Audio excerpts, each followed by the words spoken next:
And thank you for coming back. And here we are with executive committee members of the Miss International Queen Philippines. And they're going live again. We're going live again with them kasi meron silang sasabihin about sa mga bagay-bagay na talagang tinatanong ng karamihan. Yes, first and foremost, gusto po muna namin magpasalamat sa presence ninyo. Alam po namin very short notice, but still, alam po namin na galing pa kayo ng Bulacan, pero kayo dito. And Sir Tay, salamat po sa Thank you. Of course, anytime for Miss International Queen Philippines. Thank you so much sa mga kapatid namin vloggers na lagi nakasupport sa MIQ Philippines. Maraming salamat po. Thank you for coming. Yes. Ngayon, linawin muna natin kasi parang naging kaakibat na ng Miss International Queen Philippines on its first, second, and third year. Palaging may intriga as soon as after the coronation. Parang ano to? Part na ba to? Ano? Is it tradition? Tradition. Culture na ba siya? Culture na ba siya talaga sa pageantry? Distant tabi tayo. I would like to take it positively and constructively na ibig sabihin po is tinatangkilik tayo. Sabi nga po nila is like parang kung wala yung mga ganyan, ibig sabihin hindi ka pinapanood. So para po sa akin, sa amin po, nagpapasalamat kami na positive or constructive criticism. Ibig sabihin po, tinatangkilik ang Miss International Queen Philippines. Ibig sabihin po, nag-grow tayo. Ibig sabihin po, dumadami ang followers natin. And yeah, yun po. So baka nga po, kakambal na. I think hindi lang sa atin, Sir Kate.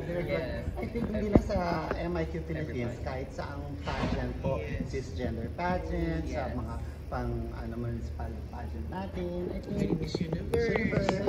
I don't wanna mention brand, pero I think hindi lang po sa MIQ Philippines. So ako po, we take it as a positive thing. Ibig sabihin, pinag-uusapan, inaabangan po tayo. And speaking of controversy, naging controversial yung twist natin sa Miss International Queen Philippines. Of course, explain natin yung nangyaring twist po. Actually, wala kaming twist talaga. Siguro sa sobrang overwhelming kalan-karan during that night. Nasabi niyang twist, pero to be fair with everybody, talagang we only have 3 winners in Miss International Queen Philippines. Pero sa kagustuhan nga ng Execom Committee na may stretch namin yung cash prizes, we choose the rank 3 and rank 4. Rank 4, rank 5, sir. Rank 4 and rank 5, sorry. So yun po. So meron kami talagang nireading cash for them. Kasi nga, sa totoo lang, alam niyo yan, sobrang hirap mamili ng winner during that night. Ang hirap mamili ng 3. Yung 5, sobrang sakit pa rin sa amin. Kung pwede nga lang na 10 yung manalo, why not? Lahat yan, yun, ilalagyan namin talaga ng ranking. Pero sa kagustuhan ng Execom talaga na ma-stretch namin yung cash prizes at mabigyan talaga ng award din dahil sobrang lahat naman talaga sila ng effort. That's the reason kaya kami nagkaroon ng 3rd and 4th during that night. Isa pa po pala, yung connection natin po ni Sir Tay tungkol sa mga shots. Ito po, hindi po alam ng lahat na bukod po sa Corona, ang sash po ng Miss International Queen na sash na to, first runner-up, second runner-up, third and fourth, ay galing po ito sa Thailand. Kasama po ito. So, ang mga pinapagawa lang po natin sa Philippines ay yung mga special awards natin. So, we thought na, meron tayong sash na may pinadala. So, sayang. And of course, na-determine yung 4th and 3rd runner-up. Of course, sa top 10. sa top 5 po. Ranking ng rank 4. top 10 base sa performance nila para kunin yung top 3. Yes. So yun ang nangyari. 10 semi-finalists. So 10 finalists. Ang nag-rank 4, si fourth runner po ang nag-rank 5. So parang salamat, nabigyan pa sila ng special award, recognize pa sila, kaysa hindi sila isinama pa. Naman po yung napilingaan namin sa Sobrang hirap. Kung pwede lang po na Diyos ko lahat sila manalo, why not? Hindi ba sabi nga namin this year, ang gaganda ng mga nyo talaga, parang 90 to 85 to 90% to 95% in my personal opinion, ang daming talagang pahirapan, hindi katulad ng first and second edition nyo na parang may mga runaway winners na ang dating. Ito parang salamat lahat. sa regional directors po natin. Wow. Because of the regional directors. Silang lahat ng original regional pageants. At first time natin nagkaroon ng regional directors, anong comments, anong messages natin para sa different regions, lalo na sa mga interesado maging regional directors in the future? Siguro messages namin sa kanila talagang again, nasabi ko na yan on stage na talagang huwag kaming iwanan ng mga regional directors namin. And we want them na makasama namin ng mahabang panahon dahil sobrang nakita namin lahat ng effort nila during the event. Yung hirap, pagod, hindi mababayaran yan. At yun yung tumatak dun sa MIQ organization. Kaya talagang yun yung talagang pinagpipray namin everyday na talagang makasama namin sila all throughout of this journey. Another controversy, yung post ni Miss Reyna Turismo Cavite na during that night, hindi daw siya pinuupo as judge. Oh yes, I know. It's a sad story that Miss Reyna ng Turismo had such a very sad experience apparently from MIQ Philippines, but we are in good connection with Mama Silda Remolla. We had this GC that na sinabi naman doon that we allowed Miss RNT to have a seat on the judging table, and we even of course ang talagang invited po natin doon is si Ma'am Silda Remolla, but it so happened that they message us na hindi makakapunta dahil sa isang importanteng engagement or emergency, which we understand naman. At nagpapasalamat kami kasi meron hindi mabablanko yung upuan. So, kung makikita po din natin sa video, nandun po, in-announce po ng ating mga hosts that to represent Ma'am Silda Remolla is the crowned RNT Queen. And nakita namin. Yes, andun sa live yung She kita was yun. called on stage. She was called on stage. Bakit hindi siya nakaakyat? Ako po talaga, bakit hindi po alam. Sobrang busy So hindi po naman. totoo. And nakita namin dun sa conversation yung sa private message or GC na pinaupo mo siya. Yeah, pinaupo talaga namin No, sila. walang, Siguro kung nagkaroon ng miscommunication doon sa area ng mga handlers na and all. Pero I myself, I am the witness na nakita ko doon talaga nung ina-advise nila na Ma'am Jacinta Remulla is not coming. And sinabi nila na kung pwede daw maging representative si Reyna ng Turismo. And then Michelle replied na yes, if nadudoon po siya, let her. So simple as that message po. So siguro po it's a miscommunication lang. So sa lahat po ng mga hindi nakaunawa nung post, that's the real story. Sir Tater, What happened? maybe we can take this opportunity na to apologize na rin. Yes, Ever opo. so na nagkaroon ng miscommunication. Ako po personally ang lumapit para makasama natin ang si Mama Silda Remolla, maging supporter po natin sila. We even invited them. We would like to know, all of you to know that MIQ Philippines is supportive of all the pageants. Nakita niyo po yan. We support Win Philippines. Yes. We would like to support RND as well, Reyna ng Turismo. So, kung meron man pong naging misunderstanding, kami na po humihingi ng pasensya, paumanhin po, pero gusto ko lang pong namin i-clear that we did not, it's not true that we denied a seat sa taong dapat na nasa seat.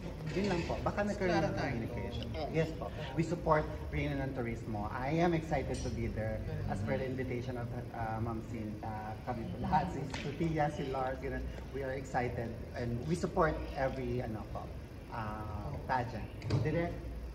Yeah, we support the Reyna Turismo. Kung meron mang pagkukulan, maraming salamat din. And sorry, we apologize sa mga ganong pagkukulangan. Pero it's not true yung mga issues na binabato po siya. Yes, hindi po siya We totoo. embrace them. Siyempre, open bukod yan. arms. Sabi nila pag namumunga daw talagang binabato eh. Actually, may isa pang mga nababasa kami sa mga comments na sana binigyan daw ng chances na bigyan ng mic. Pero Sa casual interview. Sa casual interview. Actually, that's the mechanics of Miss International Queen from the very beginning. We haven't have question and answer talaga. So parang what we want is parang dito a casual interview only.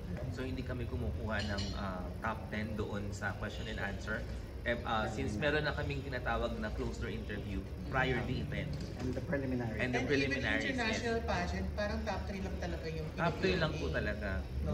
For 3 years na din, we do that eh. Parang first season, after matawag yung top 10, before the top 10, meron mo ng casual interview, then Pero siguro dahil nga sa mga madaming baguhan, kasi since this is your third year, parami ang nanonood at naging interesado.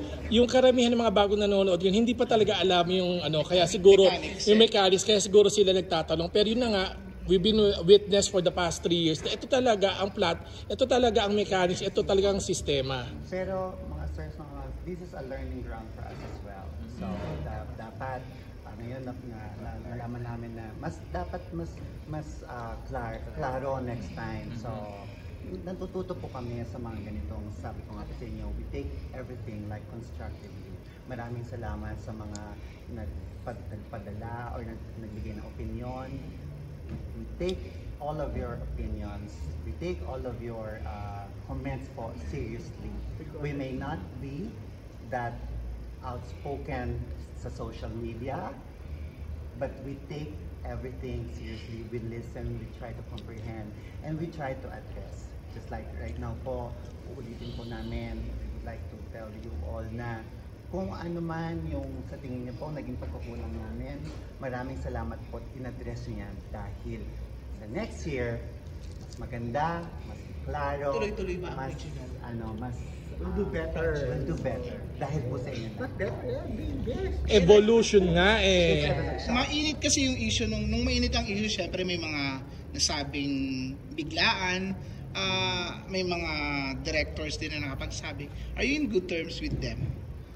Yes po. Na-address naman na yun. Kaming mga mensahe, may mga, hindi mawawala sa pamilya po yung ganyan. Kasi we consider MIT Philippines as a family more than as a company or business organization. Meron po kami mga mensahe, nagkaka-thumbs upan, nagkaka-opinion. So, and we are very affirmative or positive, should we say, na walang hindi maayos na problema. May pagbabago ba bukod sa regional directors pa rin, or are you parang eyeing na dapat may mga provincial franchises na rin or city franchises? That is the next project na abangan po nila sa mga susunod na kabanata. Ay, na-preempt mo na. Na-preempt mo na. It's going bigger. So, Speaking of bigger, oh my God. Speaking of bigger, ano ang aasahan in the next 3 years, in the next term? Congratulations again, 3 years! congratulations sa atin na. Kwento mo nga, paano ba nyo nakuha uli ang franchise? Paano ba napanatili sa inyong executive committee ang franchise sa Miss International Queen? Unang-una po talaga, hindi po ibabalik sa atin ang franchisea kung hindi natuwa sila Ma'am Alisa sa ginawa natin for 3 years. Ito po yung testamento, yung mga pinagagawa po natin for 3 years, testamento na sila ay satisfied. Pero wag natin kalimutan, never pa nagbigay ng franchise yan maliban sa inyo 3 years ago. 'Di ba? Yung Yes, first, po. yun yung unang-una, and then Japan. For the record, 'di ba? The first ever franchise na binigay ng Miss International Queens as sa Philippines dito sa grupong ito, guys. So ngayon, bakit sa kanila binigay uli? Yun, ba't naman iintrigahin yun? Napatunayan in the next 3 years, right? Yung sistema, paano ba ibinigay sa inyo uli? Kasi during the coronation, during the press con after the coronation, I asked you about that. Eh sabi mo, actually, parang few weeks ago na mo nang alam yon na ibigay sa inyo. Secret Alam muna, na po yes. namin, March 15 pa lang. March 15, oh, di ba? March 15 pa lang, we already had a correspondence from the headquarters, them giving us, awarding us Naging emotional ka doon, Ma'am Oh, di ba? March 15 So, sobrang pa lang emotional po. mo, nagsabi mo ng Philippines. Oh, Philippines. The The best pageant, Nakakatawa yun. Meron po tayong Philippines is the pageant capital of the Philippines. Yes, diba? Embrace I love you, Tito Jojo. Kumusta naman si Sophia? How did she take yung mga issues as the new queen? I think everyone have their own bets. Siyempre naman po, and I respect that po. So, right now, focus lang po ako dun sa mga naniniwala po sa akin ngayon, and focus po ako sa preparation on Thailand, so I could be able to make those criticisms turn into a positive thing po. So, Sophia, Hakot Award that night. Ay, oo nga, hakot ka. Na-feel mo na sa'yo na yung corona. Hindi po. Yung totoo. Yung totoo. Walang chikahan. Hindi, promise po. Kasi sa inyo na nga po nang galing, talagang lahat magaganda talaga. Oo, madaming Best maganda of yung all Di ba sinabi ko time. sa iyo yun? Kaya po, parang sabi ko, baka ano, kasi yung Hakot Award po, parang Baka, overwhelmed na po ako noon. Sabi ko, dapat, parang nasa pressure ako, sabi ko, dapat panalo ako kasi Hakot Award ako. Hindi ka ba natakot na hakot award tapos baka biglang hindi ko Sophia, that panalo? night kasi after of course, that coronation, bugbugin yung yung social media, yung mga bashing. Nagbabasa ka ba? Or paano yung reaction mo nung that time na saktan ka ba siya? Of course, tao ka lang. Actually, sila Sir Jay po, tsaka sila Ma'am Michelle, sila direct, parang just take it din ha. Tradition na yan. Hindi ka naman si Direk. So yung ba... Sila inaano rin po talaga nila ako na huwag mo sila papansinin. Kasi actually naman po yearly talaga nangyayari. Isa-sarili naman po So talaga. talaga hindi ka na, diba, ang galing no? Kalmado lang no? Hindi, yan ba ang turo sa'yo? Dahil kinabukasan nakita namin photo mo, nasa kama ka parang di ba? Yun ba yun? Yun ba yung woke up like this boy na yun with all the tradition bashing and yet the crown is on your head. So, paano mo ngayon siya ipapakita? It's not just on your head, but it's also you're bringing it for the rest of the Philippines to the world. Yes, actually, right now, nagpo-focus pa lang po kami sa courtesy visits sa sponsors po to give gratitude po sa kanila for loving the MQ Philippines organization. And meron po Love Yourself PH, we can work with them, and this crown is not just a crown on my head. I can be an art of kindness to everybody through Love Yourself PH. Tomorrow na yung motorcade parade mo sa Kalayaan Laguna. Ano bang aabangan natin tomorrow? Of course, yung mga kababayan mo sa Kalayaan Laguna. Ay, imitahin mo sila. Ano bang Kalayan? Kalayaan. Ano bang mga ganap tomorrow?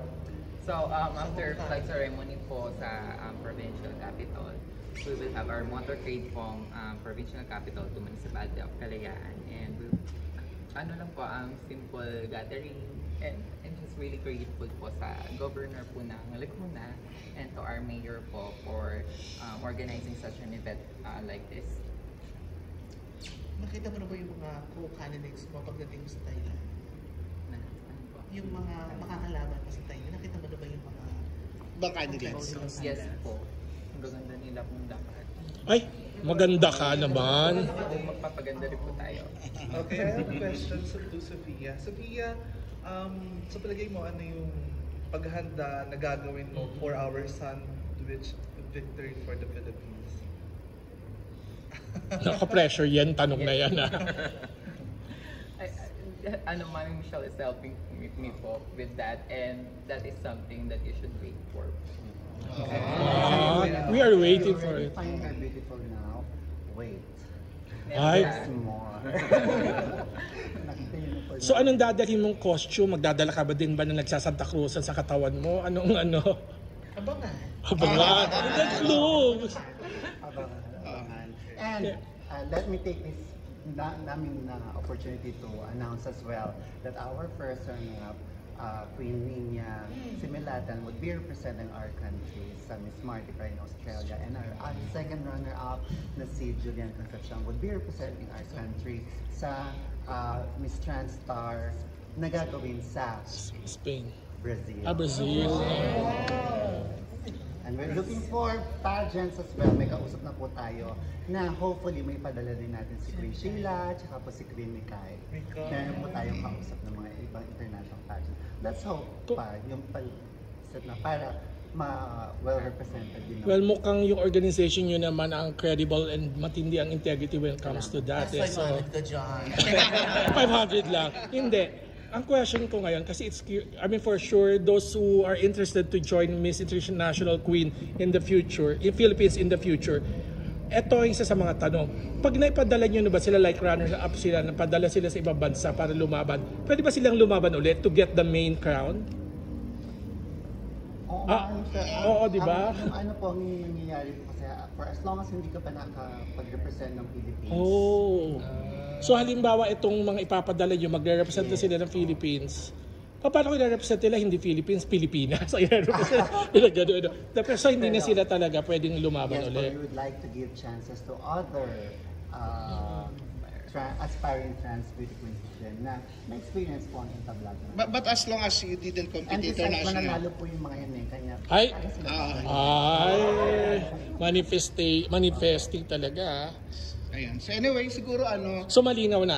Wala nang yung sa mga hindi naman intrigue, I think talagang spur of the moment yung emotions, talagang part na yan ng industry ng trans pageantry So, any last messages sa ating mga Lahat. young fans that are watching right now para in the future kung how they are going to look at this event for their time in the future. The current adults now who are interested in transpageantry and also those who are only looking for faults.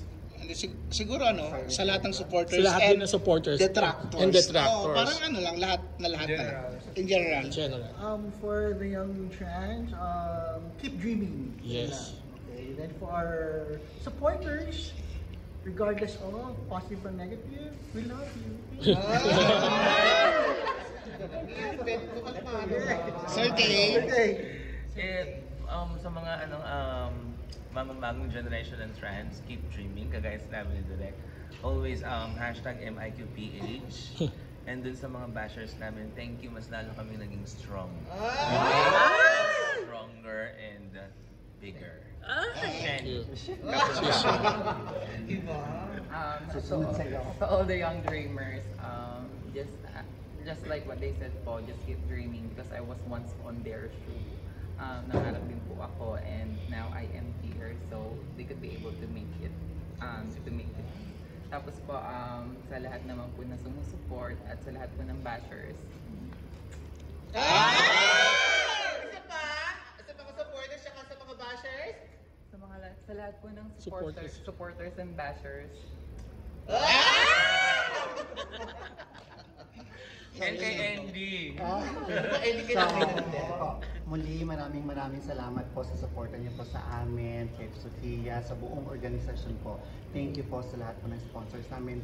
Maaaring po may makalimutan po ako, but let me name a few. Of course, Aquila Crystal Palace, Stay Peace, Camon Cosmetic Hospital, Jojo Bergais, Alfim, Toledo Med, Smiles Professional, who else? Kataw, at sa marami pang iba, Casa Moriones, Love Yourself. Love Yourself, Dr. Bean. Maraming salamat po talaga sa inyo lahat. And umasa po kayo talaga na aalagaan namin at kung sino man ang mga puputungan natin ni Reyna. At umasa po kayo that we promote love. We are an organization that promotes peace. We are an organization that would like to be an epitome of humility, and we are an organization that embraces everyone. At anong message sa mga bashers and supporters? The Philippines is the pageant capital of the Philippines! I like it! Thank you so much. Thank you. Thank you. Ayaw niya pa eh.